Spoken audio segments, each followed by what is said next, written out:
नमस्कार। दूरदर्शन उत्तराखंड के खास कार्यक्रम जीवन शैली में आप सभी दर्शकों का स्वागत है।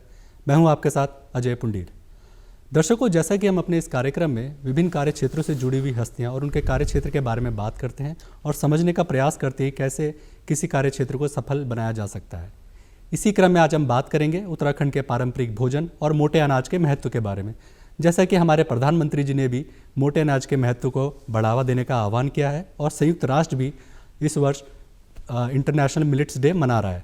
इसी क्रम में इसी विषय पर बातचीत करने के लिए हमारे साथ मौजूद हैं हमारे खास मेहमान श्री द्वारिका प्रसाद सेमवाल जी। बहुत बहुत स्वागत है आपका हमारे इस कार्यक्रम में हमसे जुड़ने के लिए, जो कि आप एक फूड एक्सपर्ट हैं और बहुत लंबे समय से पारंपरिक भोजनों के ऊपर काम कर रहे हैं। नमस्कार, और दूरदर्शन के सभी श्रोताओं दर्शकों को मेरा नमस्कार। आपको धन्यवाद जी। सबसे पहले आप हमें अपने बारे में थोड़ा सा बताइए, आपका जन्म, शिक्षा और कैसे आप इस क्षेत्र से जुड़े। मेरा नाम द्वारिका प्रसाद सेमवाल है और मैं जनपद उत्तरकाशी का रहने वाला हूँ जी। और उत्तराखंड आंदोलन में कोदा झंगोरा खाएंगे उत्तराखंड बनाएंगे के नारे को लगाने वाले और सबसे आगे झंडा लेकर के चलने वाले और दरी बिछाने वाले लोगों में शामिल रहे हम लोग। और तब से ही ये रहा कि ये कोदा झंगोरा खाएंगे उत्तराखंड बनाएंगे। तब ऐसा लगता था, तब तो नारे ही था जी, लेकिन इस नारे को धीरे धीरे समझने की कोशिश की और राज्य गठन के बाद से ही हम लोग इसको अपने जीवन शैली से और अपने आजीविका से जोड़ने के प्रयास में हम लोग लग गए थे जी। बिल्कुल, आपने बताया कि आप कोदा झंगोरा खाएंगे उत्तराखंड बनाएंगे, एक नारा था जो उत्तराखंड की उत्पत्ति के समय से पहले जब आंदोलन चल रहा था ये दिया गया। तो किस तरह के ये कोदा झंगोरा मोटे अनाज में आता है? क्या पारंपरिक भोजन है हमारे उत्तराखंड के? कौन कौन से अनाज इसमें आते हैं? इसके बारे में हमें विस्तार से बताइए जी।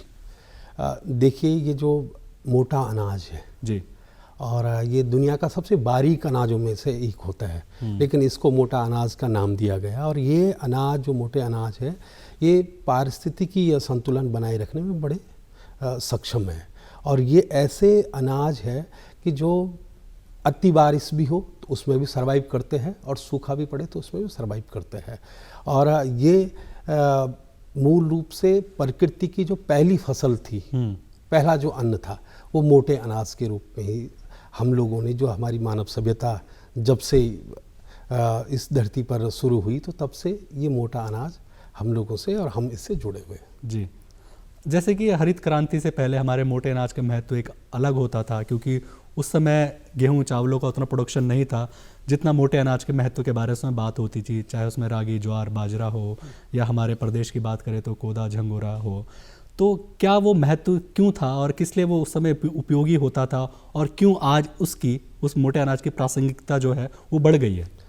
देखिए, हमेशा ये धरती गोल है जी, और जो ये हमारे मोटे अनाज है ये भी गोल है।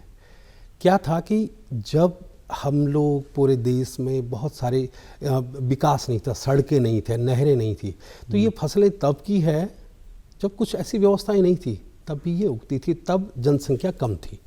जब जनसंख्या बढ़ी फिर देश में, दुनिया में ये चर्चा हुई कि अब प्रोडक्शन बढ़ाया जाए। तो एक तरफ, क्योंकि हमेशा लाभ हानि, विकास और विनाश एक ही सिक्के के दो पहलू होते हैं, तो एक दौर वो था जब हम लोग सीमित मात्रा थी, जनसंख्या इस धरती पर सीमित थी और खासकर हम भारत की बात करें तो ज़्यादा नहीं थी, तो तब मोटा अनाज से ही काम चल रहा था। तो उसके बाद जैसी ज़रूरत पड़ी, जनसंख्या बढ़ी, तो तब हरित क्रांति सामने पर आया।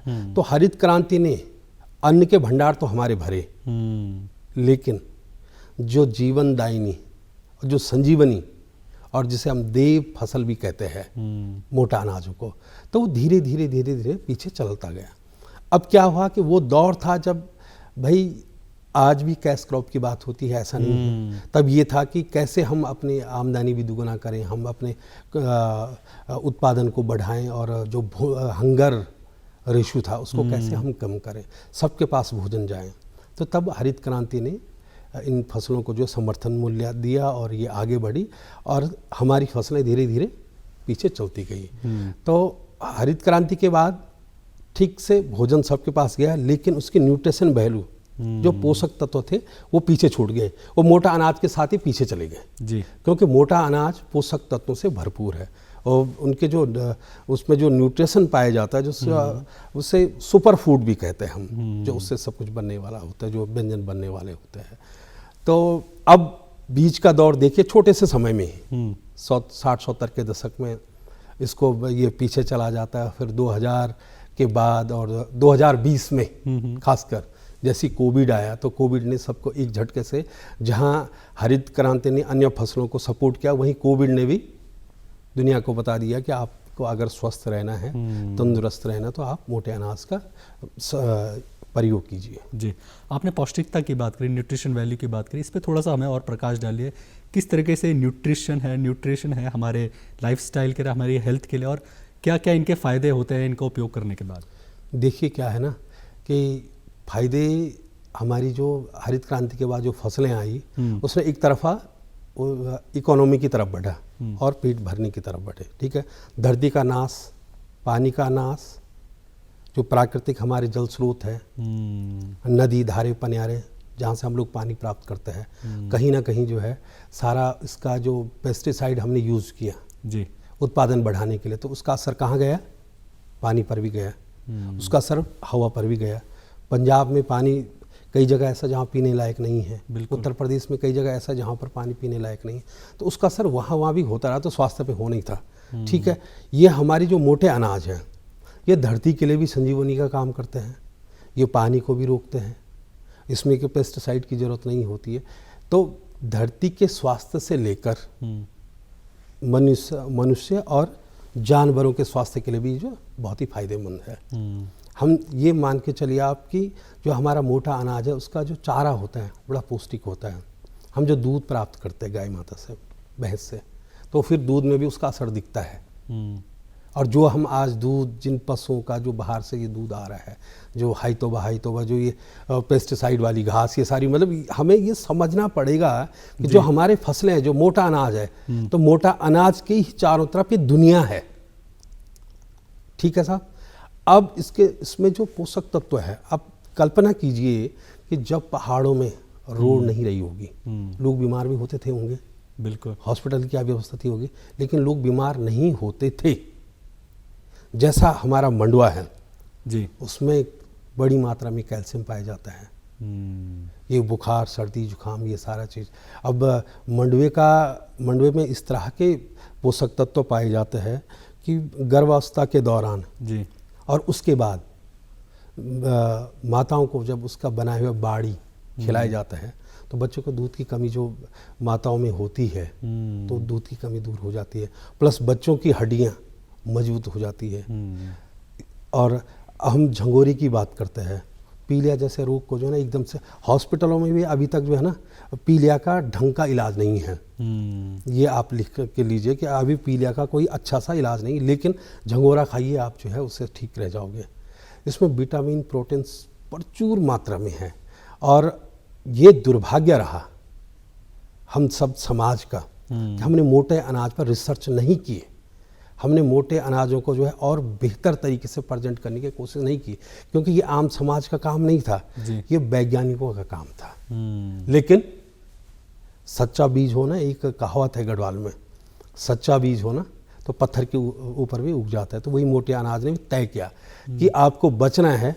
तो क्योंकि आज देखिए आप, लोग ना सब अलग अलग गोलियां लेते हैं, सोने के अलग, खाने के अलग, पेट साफ के अलग, कई तरह के, बच्चे की, पिताजी की, माँ जी की, इन सब की। लेकिन जो हमारा खाना है उसमें वो सारे तत्व है। आपको कौन से विटामिन 12 चाहिए आपको, या प्रोटीन चाहिए, या ओमेगा 3 चाहिए, क्या क्या चाहिए आपको, सब उसी खाने में है। तो वो एक सिस्टम, और सीजन के हिसाब से ठंडे में गर्म खाना, मंडवा, बाड़ी, इस तरीके से जी। और फिर गर्मी में झंगोरे का भात, इस तरीके से जो है एक सिस्टम है हमारा। और इसमें ये सारे जितने भी विटामिन से, प्रोटीन से, वो सारे हमारे मोटे अनाजों में भरपूर मात्रा में पाए जाते हैं। जो आपने देव फसल की बात की कि इसको देव फसल भी कहा जाता था, ये अपने आप प्राकृतिक रूप से उत्पन्न हो रही थी हमारी ज़मीन पर, जिसमें कि पेस्टिसाइड या फर्टिलाइज़र्स या बहुत ज़्यादा इरिगेशन, जिसे हम सिंचाई कहते हैं, की आवश्यकता नहीं थी। लेकिन फिर हमें प्रोडक्शन और शायद इतनी बड़ी जनसंख्या का भरण पोषण के लिए ये हरित क्रांति फिर गेहूँ की उत्पादकता पर जोर गया। क्या कारण है कि इसको अब अपनाया जा रहा है, अब फिर से उसी हम तरफ लौट रहे हैं आधुनिकता में जाने के बाद? अब फिर से हम पीछे देख रहे हैं कि नहीं, ये मोटा अनाज ही हमारी जीवन का असली उपाय है। देखिए, दो बातें हैं। एक तो आदिम का जब जान जारी होती है ना, तब वो जो है पैसा धन माया कितना भी होता है सारा छोड़ देता है जी। और इस धरती से जिसने भी जाना है खाली हाथ जाना है, सारा कुछ यहीं छूट जाना है। ठीक है साहब, बिल्कुल। अब जान पर बन आई तो जो है फिर ये सारा जो है लोगों को इसे प्रयोग में करना होगा, लाना होगा। दूसरा, उत्तराखंड में इसको मुख्य धारा से जोड़ने के लिए बहुत सारे प्रयास किए गए, बहुत सारी कोशिशें की गई। उसके भी ये परिणाम है जी। उसके भी परिणाम है कि आम जन को जागरूक करने की कोशिश की गई, आम जन सरकार से के साथ पैरवी की गई। कैसे यहाँ के उत्तराखंड के जो हमारे व्यंजनों की श्रृंखला का जो एक नाम है गढ़भोज जी, कैसे उसको जो है मुख्य धारा में लाने के लिए लोगों ने अनेकों अनेक प्रयास किए जी। चाहे वो सरकारी कैंटीनों में से प्रमोट करने की बात हो, चाहे उसे जो है मेले थौलों में जो है आज आप देखेंगे कि मोटा अनाज वर्ष भले 2023 है, लेकिन आप 2003, 2004, 2001, 2010 के रिकॉर्ड देख करके देख लीजिए कि आपको मेले थौलों में, बैठकों में, प्रशिक्षणों में एक गढ़भोज, ये जो अपने परंपरागत जो हमारे भोजन है उनको परोसने की बात की गई, परोसा लोगों ने, विभिन्न तरह के लोगों ने। तो एक दूसरा जो अभी पिछली बार जो है पुलिस कैंटीनों में ये शामिल हुआ, तो कहीं ना कहीं ये माहौल बना और उसके बाद ऊपर से आ गया कोविड। तो कोविड के दौरान जो रोग प्रतिरोधक क्षमता का जो एक शब्द जो छुपा हुआ था मोटे अनाज की तरह ही नीचे, तो उसने ये सारी चीज़ें इसका ढक्कन खोल करके कि लो जी, जिस बात को उत्तराखंड का आम जन, उत्तराखंड के लोग ये फसलें चिल्ला चिल्ला कर बोले कि हमें खाइए स्वस्थ रहिए, हमें खाइए स्वस्थ रहिए, तो ये कोविड के बाद से जो है इसका अच्छा एक मैसेज मोटे अनाजों के प्रति जो है गया और दुनिया ने, देश ने ये समझने की कोशिश की हाँ कि भले यहाँ पर उत्तराखंड राज्य में जो है पिछले 2000 से ही लोगों ने, हम सब लोगों ने जो है एक गढ़भोज अभियान करके एक पहल की थी कि कैसे हम थाली कैसे से बनाएं, कैसे से रोजगार का जरिया बनाएं।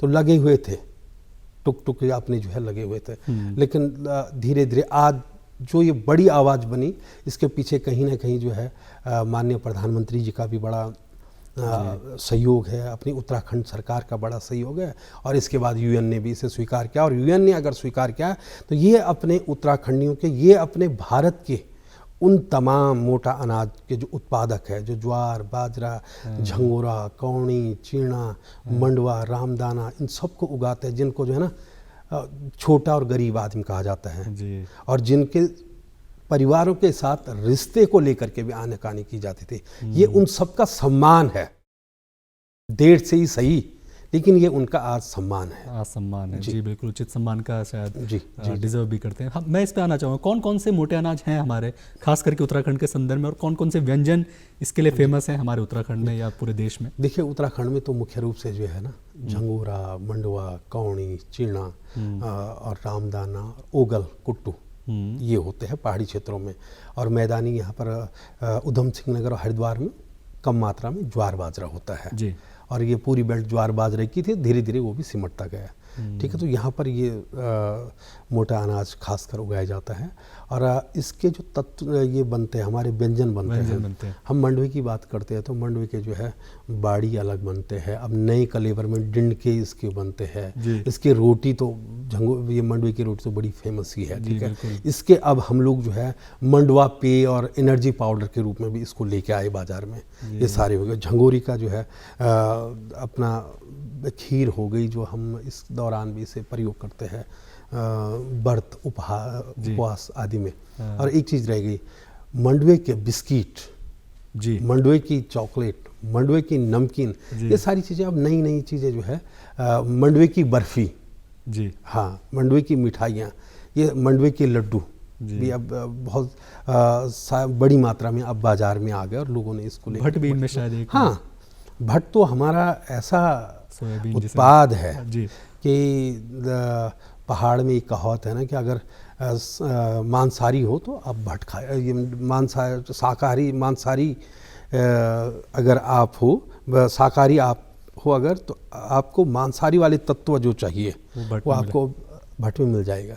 ओमेगा 3 उसमें भरपूर मात्रा मिलता है। आप यकीन नहीं करोगे कि 2005 तक काले भट्टों को पिंडे के काम में लाया जाता था। एक बड़ा आंदोलन, बड़ा अभियान जो किया गया, बड़ा प्रयास किया गया, तो उसके बाद लोग धीरे धीरे उसे उगा रहे हैं। अभी मैं तो दूरदर्शन के माध्यम से सरकार से भी अनुरोध करूंगा कि फॉक्स मिलेट, अपना चीना कौड़ी जो हमारा जो है ना विलुप्ति की कगार पर चला गया है जी, उसको लेकर के सरकार को अब काम करने की ज़रूरत है। वो लगभग जो है ना बहुत कम मात्रा में मिल रहा है। तो और इसके जिंड के अर्थ से डूब के कंडाली की कापली, चौसू, बाड़ी, गथवाणी, अनेक दर्जनों, और कोशिश हम लोगों ने की कि इस तरीके से जो उत्तराखंड का एक अभियान चला अपने मोटे अनाजों को जो है आगे करने के लिए, उसके लिए ये किताबें लिखी, और इसमें वो सारी हमने और उत्तराखंड के लोगों ने जो है वो सारा उससे शामिल कर रखा है। ये आप देखिए, ये मंडवे का आटा है, ठीक है साहब, इसके आप रोटी बना सकते हो, और ठीक है, और आप अगर और जल्दी में हो तो इसका बाड़ी बना लीजिए आप जी। और अगर आप और कुछ डालना चाहते डालिए, नहीं तो गुड़ डालिए और उसे पानी में घोल करके इसका बाड़ी बना लीजिए, ठीक है। इसे थोड़ा सा और अगर जो है आप ये जो बीज जो हमारा होता है मंडवे का, उसको आप भिगोने डाल दीजिए, और भिगो करके जो है उसके आप मंडवा पेय बना सकते हो, मंडवा एनर्जी पाउडर बना सकते हो। ये आपने चौलाई है, ये चौलाई कैंसर के रोग में बड़ी काम आती है जी। इसकी जो है म्यूजिली खा करके इसका प्रसाद बना करके, प्रसाद और इसके लड्डू तो दुनिया में फेमस है जी, बिल्कुल। हाँ, व्रत त्योहार में तो आप इसे जो इसका यूज कर सकते हो। और इसके एक और बड़ी बात है जी, इसका बीज ना कभी जो है ना खराब नहीं होता है जी। ये बड़े लंबे समय 1000 साल तक चलने वाला बीज होता है जी।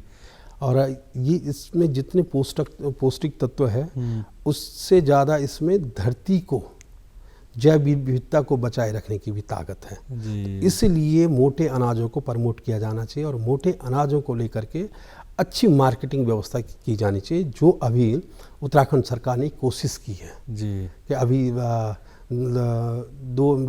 8-7 अक्टूबर को गढ़भोज दिवस उत्तराखंड में मनाया गया। तो उस दिन माननीय शिक्षा मंत्री डॉक्टर धन सिंह रावत जी हैं, उन्होंने घोषणा की इसको लेकर के कि मिड डे मील में जो है गढ़भोज को शामिल करने की। तो उसके तुरंत बाद 9600 मीट्रिक टन का एक आदेश होता है खरीद का। ये एक बड़ा परिवर्तन है। तो इस तरीके से अगर इनको सपोर्ट मिलता है तो ये फसलें जो है फिर से लहलहा उठेंगी हमारे खेत में। इस पर खेती पर आना चाहूँगा, किस तरीके से इनकी खेती की जाती है और किस तरह का वातावरण इसके अनुकूल है, या हर पर्वतीय क्षेत्र में मंडवा, झंगोरा या काले भट्ट या जो भी हमारे उत्तराखंड के पारंपरिक अनाज हैं वो मिलते हैं, इसके बारे में थोड़ा मैं बताइए। हाँ, देखिए, अगर आप झंगोरे की बात करोगे तो वही ना, जो ये मोटे अनाज की खेती है बड़ी वैज्ञानिक तरीके से होती थी, और जब से शुरू हुई होगी तो इनके सेक्टर बटे जी। आपके यहाँ पानी नहीं जिस क्षेत्र में, तो वहाँ झंगोरा ही झंगोरा, कौड़ी कौड़ी जी, ठीक है साहब। और अगर आप उच्च हिमालय क्षेत्र में जाओगे तो वहाँ पर आपको जो है कुट्टू,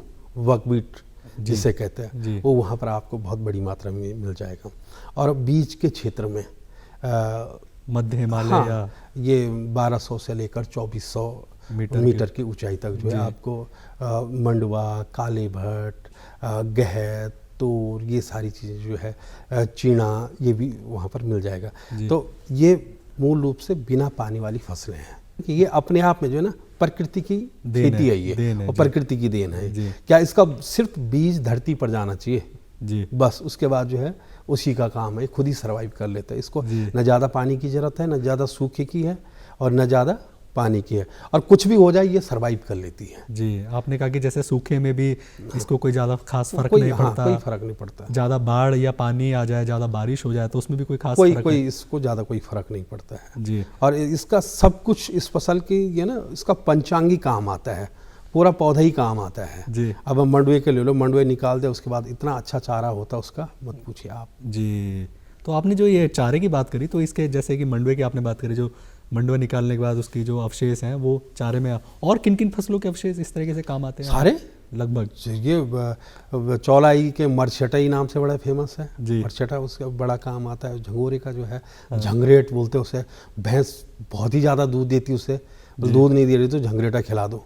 तो ये जो मोटा अनाज के जो पौधे हैं होते फसल के, जो उसके बाद जब इसका जो बीज निकाल लेते हैं कटाई के बाद, हाँ, कटाई के बाद, तो सारा पूरा पंचांग काम आता है।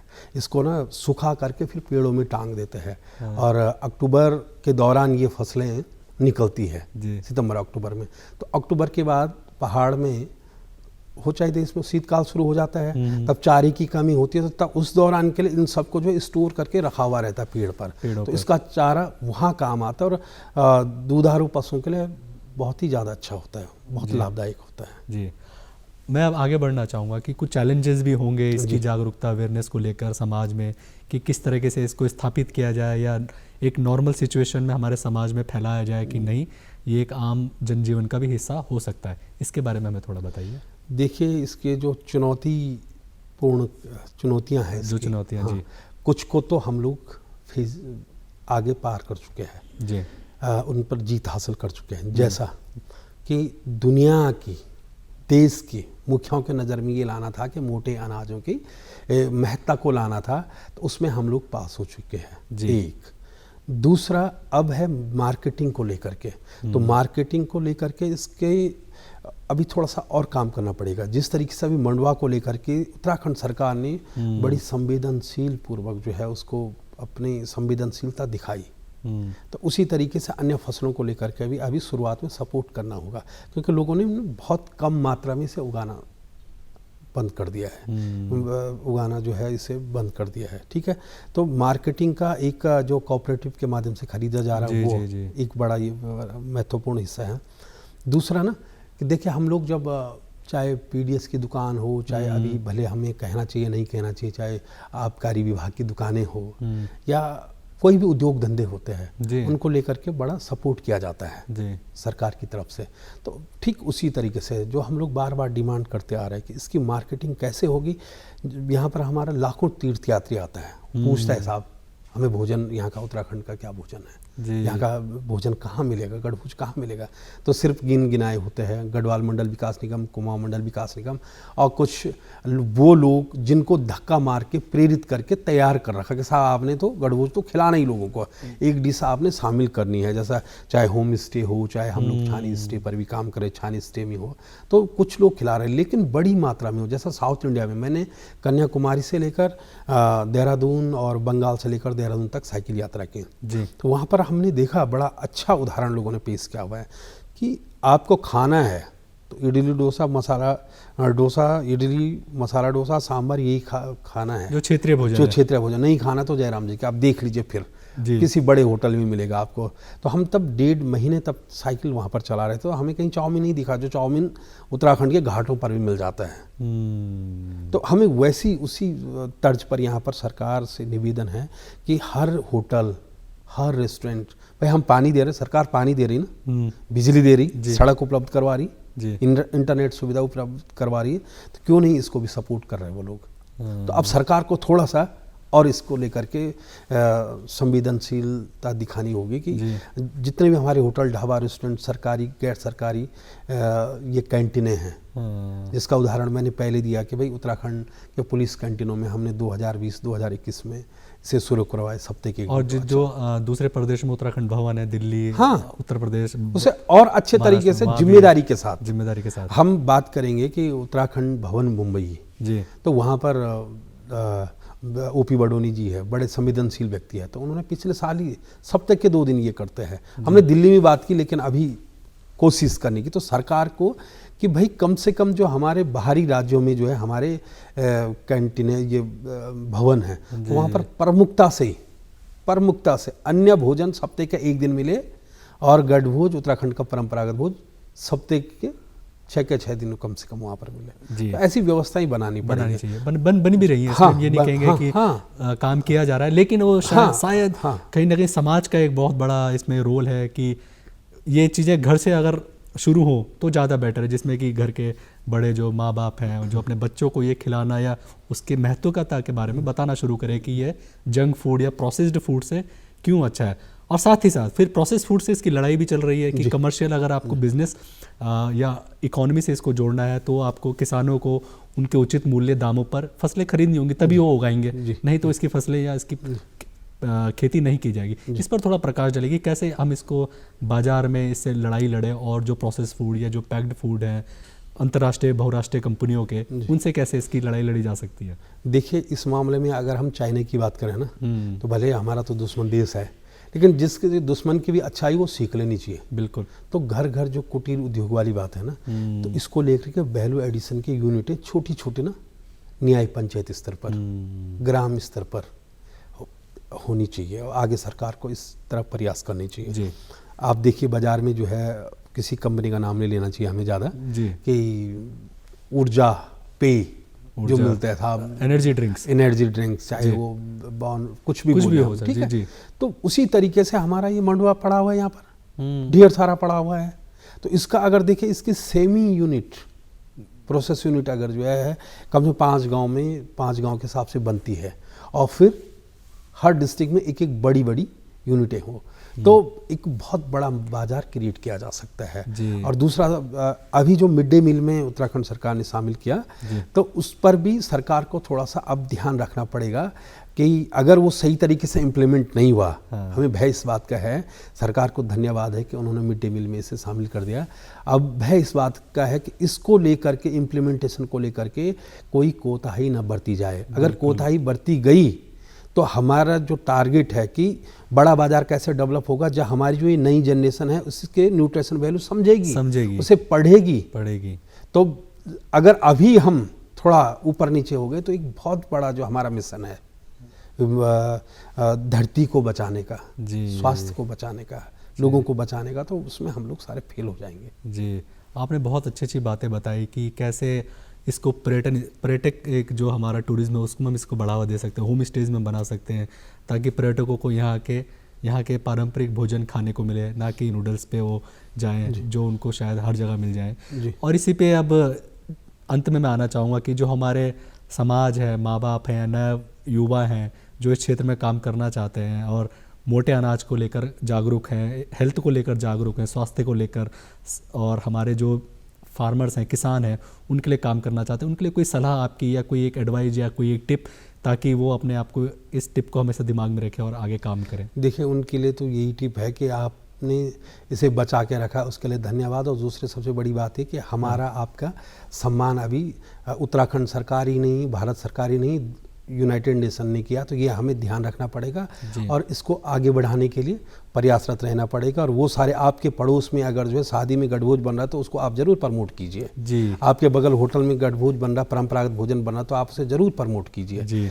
तो इसी से हम लोग आगे बढ़ते जाएंगे जी। बहुत बहुत धन्यवाद आपका हमारे कार्यक्रम में आने के लिए और हमसे इतनी सारी जानकारियाँ शेयर करने के लिए, हमारे दर्शकों को बताने के लिए कि कैसे मोटा अनाज हमारे जीवन के लिए नहीं अपितु धरती के लिए भी एक बिल्कुल अच्छा एक साधन है। इसी के साथ आज का कार्यक्रम यही समाप्त होता है। अगले अंक में आपसे फिर मुलाकात होगी किसी नए विषय के साथ। तब तक के लिए नमस्कार।